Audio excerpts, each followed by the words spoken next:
నమస్తే మిత్రులారా, నేను మీ శ్రీనివాస్ చౌహాన్ అడ్వకేట్.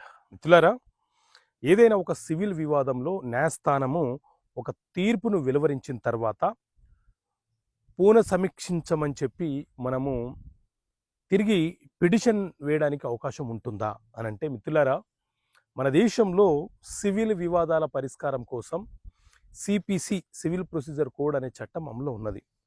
ఇందులో మనకు 158 సెక్షన్స్ ఉంటాయి.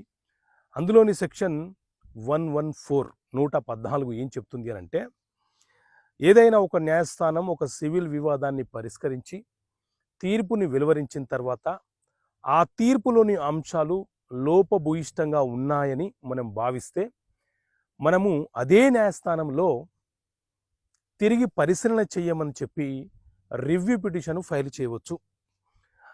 అయితే ఇక్కడ గుర్తుపెట్టుకోవాల్సిన విషయం ఏంటంటే, ఏ కోర్టు అయితే తీర్పు ఇచ్చిందో అదే కోర్టులో మనం రివ్యూ పిటిషన్ ఫైల్ చేయాలి. రివ్యూ పిటిషన్ ఫైల్ చేసిన సందర్భంలో ఆ సమయంలో రివ్యూ పిటిషన్ విచారణలో ఉన్న సందర్భంలో మనము ఆ న్యాయస్థానం ఇచ్చినటువంటి తీర్పు మీద పై కోర్టులో అప్పీల్కి వెళ్ళడానికి అవకాశం ఉండదు. రివ్యూ పిటిషన్ యొక్క ఫైనల్ తీర్పు వచ్చిన తర్వాత మాత్రమే మనము అప్పీల్కి వెళ్ళాలి. Okay friends, thank you. జై హింద్.